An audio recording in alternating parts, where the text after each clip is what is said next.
Okay guys, so looking at tonight's homework, you're working on analyzing graphs, trying to figure out what the graph is telling you and matching that graph with the situation. So let's look at these three options for A, B, and C. So when we look at our y-axis here, we're talking about gas in the tank, and then here we're talking about time. So if we look at graph A, we see that the gas started out at this level, the gas increased up to this level, the amount of gas stayed the same here, and then the amount of gas decreased here. So we're looking for that gas to increase, stay the same, and then decrease. Graph B, the gas level started out high, it decreased over time, and then all of a sudden the gas increased drastically to here, and then the gas decreased over time again, okay, to end up there. Graph C, gas level is starting off high, it decreased over time, it's to there, then the gas stayed the same, all of a sudden the gas went up and increased, gas decreased, and then it stayed the same over time. So let's look at our situations to be able to match these up. So number one, we have Mr. Allison. He drives in city traffic to the gas station. So that's the first thing he does. He drives to the gas station. While he's in the gas station, he shops for bread and milk, and then he fills up his car, and then he drives home on the highway. So if he is driving to the gas station, that means that his gas level as he's driving is going to be going down. It's decreasing as he does that. Then when you look for when he stops at to get bread, when he's shopping, while he's shopping, then his gas level, it ends up staying the same. So it's really a flat line, okay? Then when he is filling up, all of a sudden his gas level is going to increase. And then as he drives home, then that gas level starts to decrease again.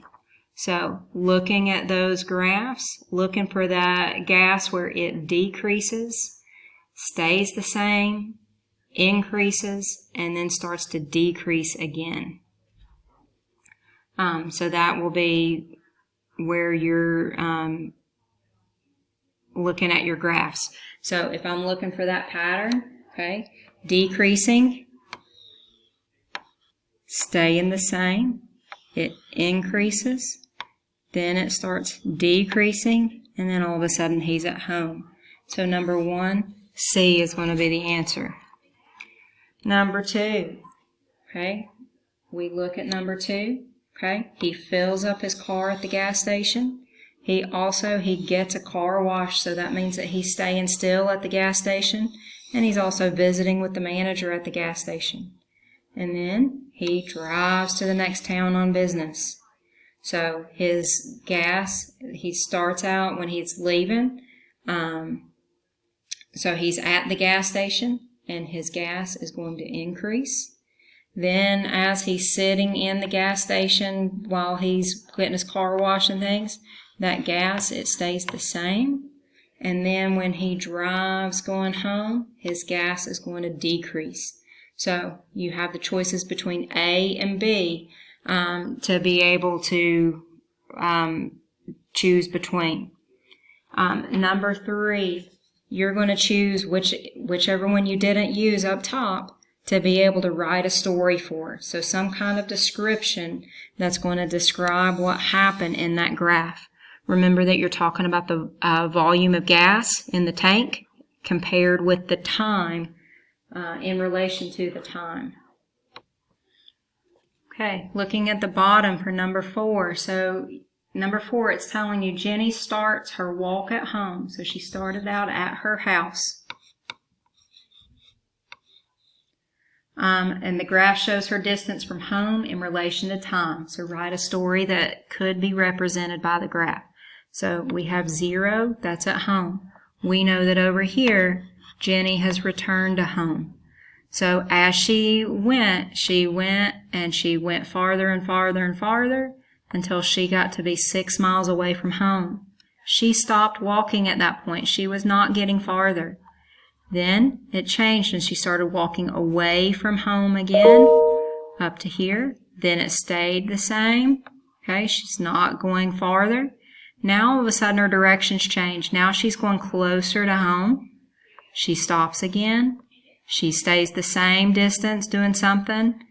And then she starts on her way going back home. So you're going to come up with a story or a situation that matches that graph. Now, let's look at number 5. So we're going to take the information in number 5 and going to create a graph here on the right. Now, if we look at our graph, on the y-axis, we have her savings. We're talking about money.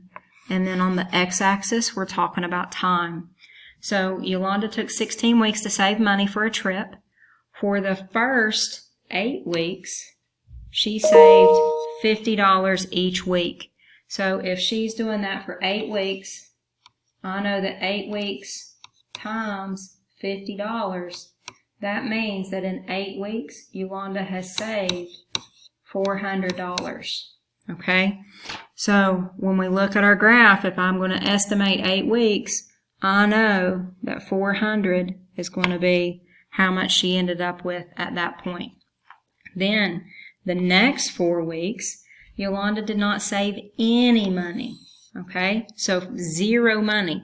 So 4 weeks later, Yolanda is still at the same spot. So she still has $400.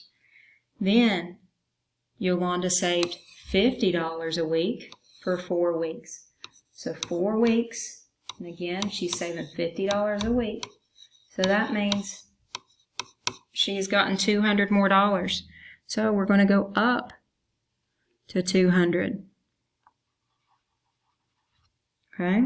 She didn't go up 200 from 0. She went up 200 from where she was. And then when Yolanda took the trip, she spent $500 of her savings.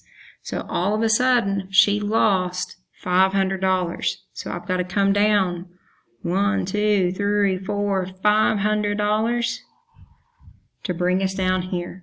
So when I look at our graph, it goes up, it stays the same, it increases, then it decreases.